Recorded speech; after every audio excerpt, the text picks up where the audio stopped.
Welcome to the How to Heal podcast. My name is Lindsay Trimarchi Richter. I am your host. We're talking today about conscious conditioning. I was in Grenada last week and on the paddleboard, and I was thinking about this concept of conscious conditioning. And that means that we are all human. We all have flawed thought or outdated thought or thought based on trauma response or thought based on jealousy, envy, hate, you name it.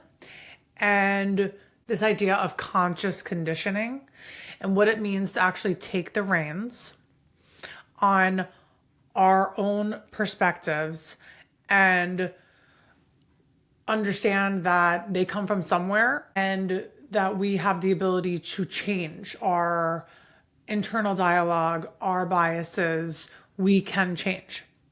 And I talk about this in general, just we have to start where we are. We have to be honest about where we are.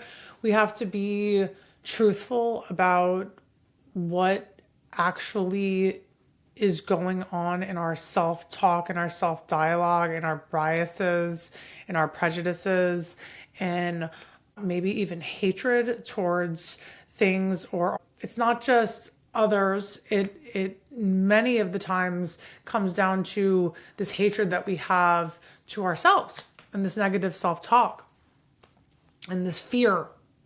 So when we get really honest about fear and we get really honest about flawed thinking, that's the point where we can say, okay, I'm going to consciously change this thought, this pattern.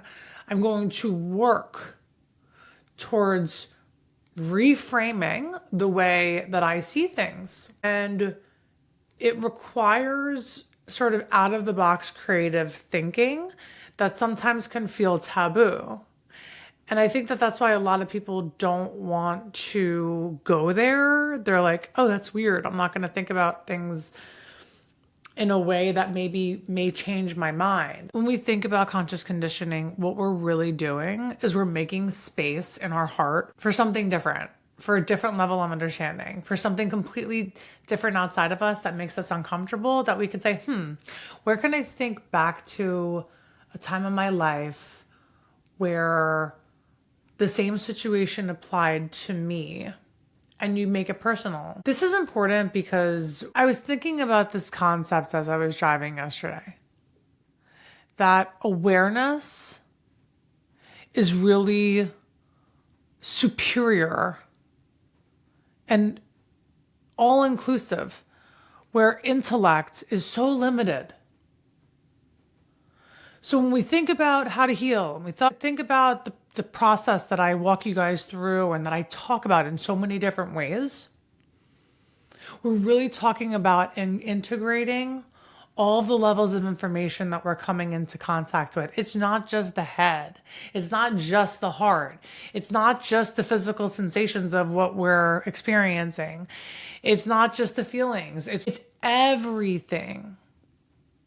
And when we sit long enough with the awareness and we pause and we wait and we see and we don't speak and we don't calculate and we don't rush to the next thing to get the next information, to get the next answer, that's when we start to integrate a knowing in our body of a greater awareness, a greater perspective, a greater trust in, I got this.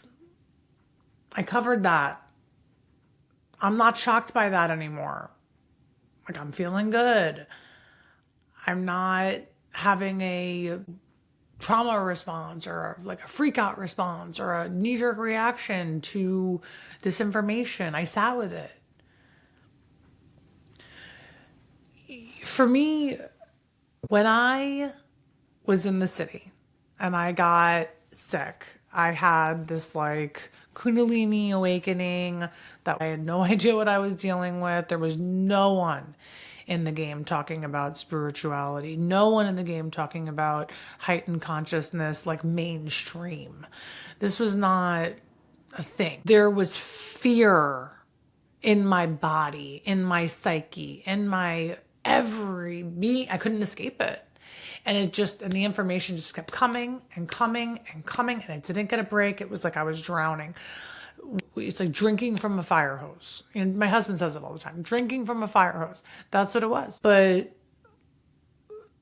after this kept occurring and reoccurring, and I felt it come, I say, okay, I remember one time my parents came to my apartment and I was just laying on the floor in my kitchen in my apartment.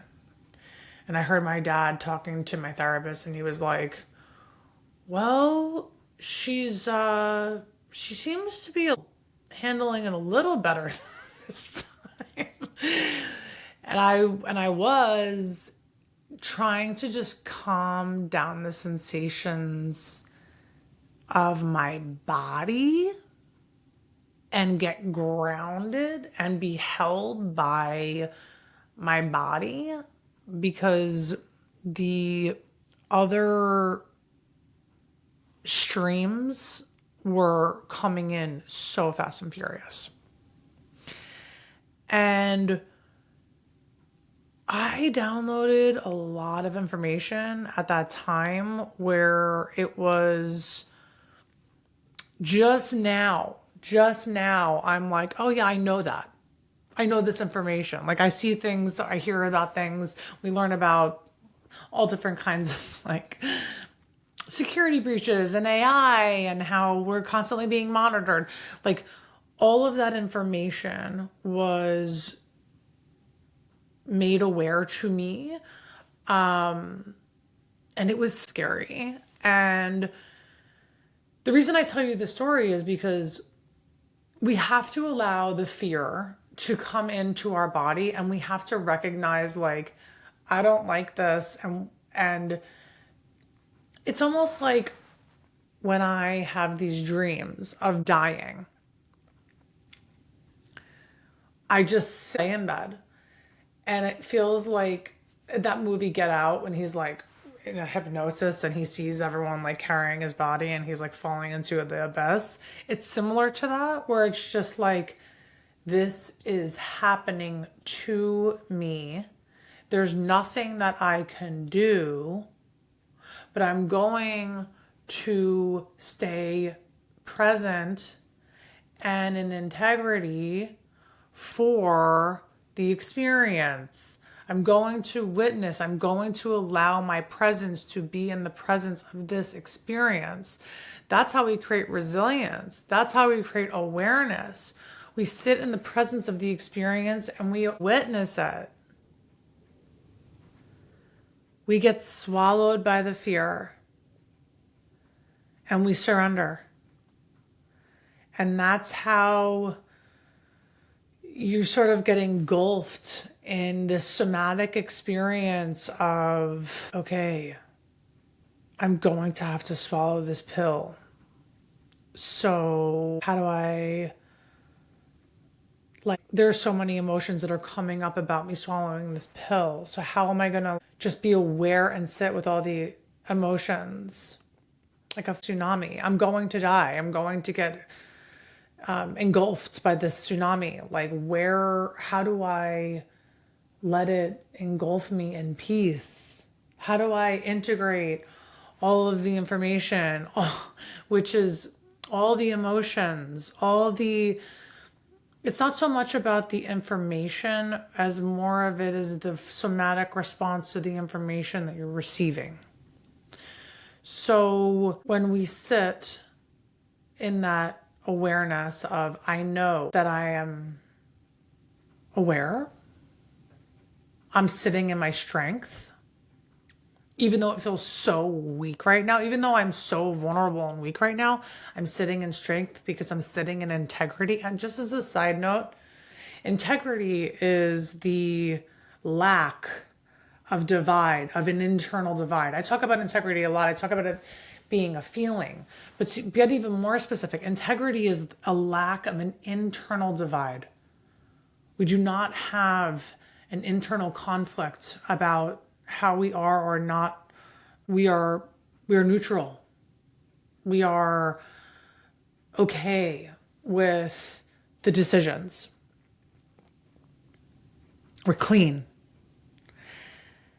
And sitting in that strength of knowing, okay, I'm in integrity because I'm actually letting the emotions, letting the fear, letting the information just sort of gloss over me, like you're in the river and the water, and you're like a rock and the water is just going over you, and you're like, okay, I got it. I'm integrating it. I see it. I feel it. I'm touching it. And it's affecting me, but I'm witnessing it. I'm not reacting to it. I'm being submissive to it. I'm being vulnerable with it. And I'm being present in my body. And then you can remember, in order to help you stay there, to trust. To trust, because you are in integrity. So now, because you are in integrity, you are going to be okay. No matter what happens, if it kills you, you will be okay. Because you trust that you are coming back from the place that you came. The infinite place that we come from in integrity. Being in that space is that, okay, I'm surrendering. I trust. I trust that I'm doing the best that I can do in this moment. I trust because I know I'm in integrity. I'm not fighting. I'm surrendering. And then you sit and you listen. And it passes. And you wake up and you integrate. You live on. You make the best decision that you can make. You may not even have a decision to make. You're just going to still continue to stay and wait. I grew up forcing everything, being in a place where I needed to fight physically, emotionally, mentally, through and for what I thought was right. And again, when we come back to this awareness versus intellect, there was minimal awareness because I was fighting so hard and using the intellect to direct my moves, to direct my feelings. There really was there was a lack of feeling. There was a forcedness of, I must do this to get this. The intellect is so inferior to the awareness component, the integration of our being, our experience, the awareness. I don't even want to use integration because it is integration at the end of the day, but it's awareness. I hear the information coming in. It is bringing up this emotion, let's say fear. I am aware already that this fear exists in many other places that I've experienced. And I'm going to surrender. I'm going to trust. I'm going to wait for it to pass. I'm going to be present to any sensations that I have to move forward in any which way, or any sensations I have to just feel empowered in the moment, to own the integrity piece, the strength piece. I am aware. I don't need to explain.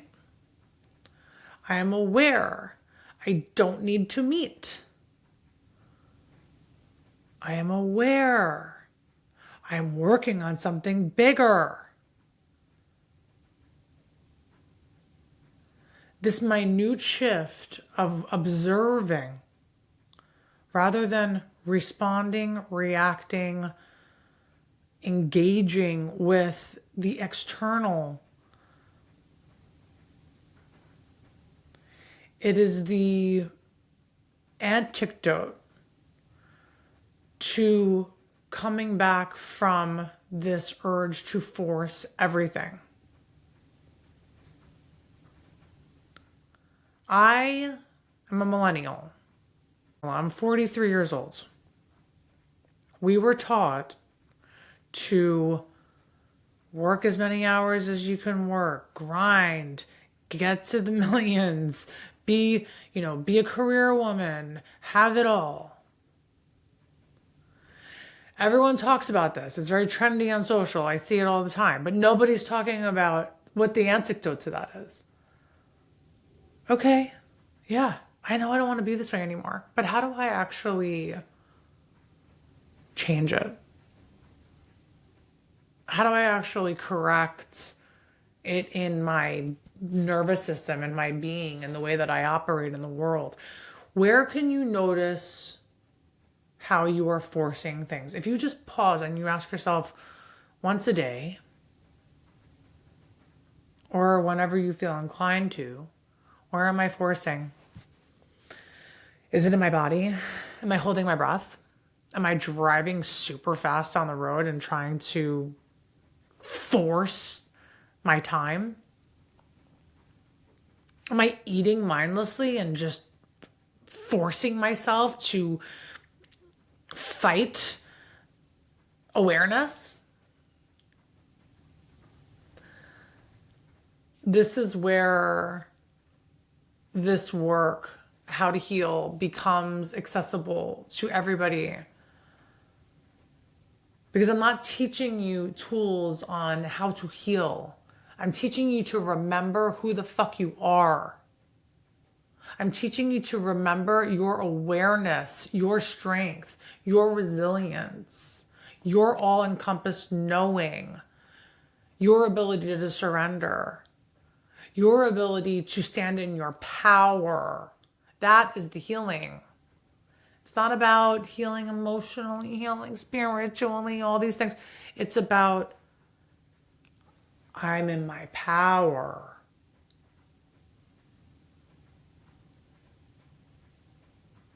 I don't need to reveal more than I need to reveal because other people are uncomfortable.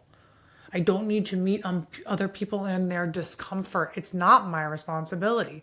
Actually, what my responsibility is to meet myself and allow people to be uncomfortable around me so that I can realize who I am, who I really am, who I am at my core. Let's not meet people where they are because we lose ourselves in those moments. Let's expand our awareness. Let's get in touch with the awareness. Step away from the analyzing and the intellect and get in touch with the all-encompassing knowing and feeling and remembering of who we are. And strengthen that and the trust that we came from this awareness and we have it at our disposal and it is powerful and we are going to harness that and value the awareness, not the intellect. I love you guys. I'll see you next week.